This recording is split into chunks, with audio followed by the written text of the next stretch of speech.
एक घने जंगल में एक बिल्ली और हाथी रहते थे। हाथी बड़ा ही शक्तिशाली था। वह ऊंचे और बड़े पेड़ों को एक ही बार में उखाड़ फेंक देता था। वही बिल्ली काफी कमजोर थी, लेकिन वह बड़ी ही फुर्तीली और तेज थी।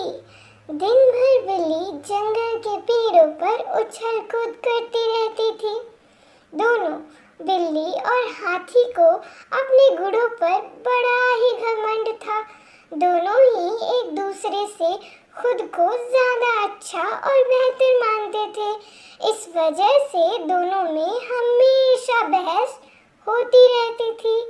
जंगल में एक सियार भी रहता था, जो अक्सर बिल्ली और हाथी की हरकतें देखते रहता था।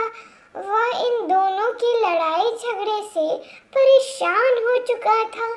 एक दिन उस सियार ने उन दोनों से कहा, जिस तरह तुम दोनों लड़ते हो, इससे कोई फैसला नहीं होने वाला कि तुम दोनों में से सबसे शक्तिशाली कौन है। तुम दोनों में एक प्रतियोगिता के जरिए आसानी से यह बताया जा सकता है कि तुम दोनों में सबसे शक्तिशाली कौन है। बिल्ली और हाथी दोनों को सियार की बात थोड़ी थोड़ी समझ में आने लगी। दोनों ने फिर से एक साथ पूछा, इस प्रतियोगिता में हमको क्या करना होगा? सियार ने कहा, इस जंगल को पार करने पर एक दूसरा जंगल आता है, जहाँ पर एक काफी पुराना वृक्ष है, जिस पर एक सोने का सेब लगा हुआ है। तुम दोनों में से उस सेब को जो सबसे पहले लाएगा, उसे ही इस प्रतियोगिता का विजेता बनाया जाएगा और वही सबसे शक्तिशाली कहलाएगा। सियार की बात सुनते ही बिल्ली और हाथी बिना कुछ सोचे समझे दूसरे जंगल की तरफ निकले। बिल्ली ने अपनी फुर्ती दिखानी शुरू की। वह एक ही छलांग में एक पेड़ से दूसरे पेड़ तक पहुंच जाती थी। वहीं हाथी तेजी से दौड़ने लगा और रास्ते में आने वाली हर चीज को अपनी मजबूत सूंड से उखाड़ फेंकता था। थोड़ी ही देर में हाथी और बिल्ली उस जंगल से बाहर निकल गए। इस जंगल से दूसरे जंगल के बीच के रास्ते में एक नदी बहती थी। उस नदी को पार करने के बाद ही दूसरे जंगल में पहुंचा जा सकता था। बिल्ली ने फुर्ती दिखाई और फिर वह नदी में कूद गई, लेकिन पानी की लहर काफी तेज थी, तो बिल्ली नदी में बहने लगी। बिल्ली को नदी में बहते हुए देखकर हाथी ने तुरंत अपनी सूंड से पकड़कर उसे पानी से बाहर निकाल दिया। हाथी के इस व्यवहार को देखकर बिल्ली काफी हैरान हुई। उसने हाथी को अपनी जान बचाने के लिए धन्यवाद कहा और अपनी हार मानते हुए हाथी को ही आगे का सफर तय करने के लिए कहा।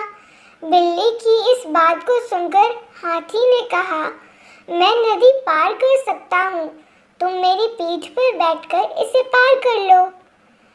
बिल्ली हाथी की बात मान गई और हाथी के पीठ पर बैठ गई।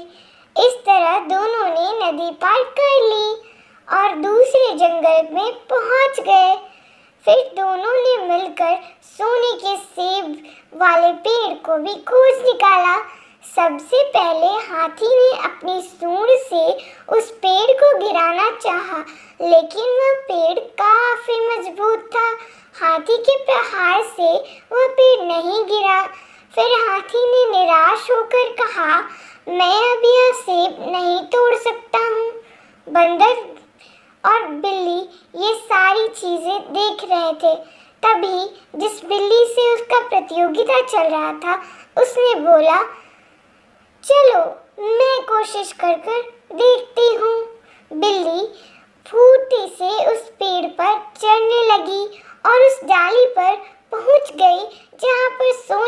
सेब लगा हुआ था। वह सेब तोड़ लिया और फिर पेड़ के नीचे उतर गई। इसके बाद दोनों वापस नदी पार करके अपने जंगल लौट आए और फिर सियार को वह सोने का सेब दे दिया। सेब पाने के बाद सियार जैसे ही इस प्रतियोगिता के विजेता का नाम बोला, वैसे ही बिल्ली और हाथी ने मिलकर उसकी बात को रोक दिया। दोनों ने एक साथ कहा, भाई, अब हमें विजेता का नाम जानने की आवश्यकता नहीं है। हम प्रतियोगिता को जीत चुके हैं। इस प्रतियोगिता को हमने मिलकर पूरा किया है। हमें यह समझ में आ गया है कि हर किसी का गुण अपने आप में अलग और खास होता है। हमने यह भी फैसला कर लिया है कि आगे से अब कभी भी इस बात पर बहस नहीं करेंगे और मित्र की तरह इस जंगल में रहेंगे। सियार को बिल्ली और हाथी की बात सुनकर काफी खुशी हुई। उसने उन दोनों से कहा, मैं तुम्हें यही समझाना चाहता था कि अलग-अलग गुण और शक्तियाँ ही हमें एक दूसरे की मदद करने के काबिल बनाती हैं। साथ ही हर किसी की अपनी कमजोरी भी होती है, इसलिए एक दूसरे के साथ मिलकर रहना ही सबसे अच्छा होता है। उसी दिन से हाथी और बिल्ली दोनों ही मित्र हो गए और जंगल में खुशी-खुशी रहने लगे। कहानी से सीख, हमें एक दूसरे के गुण का सम्मान करना चाहिए और आपस में मिलजुल कर रहना चाहिए।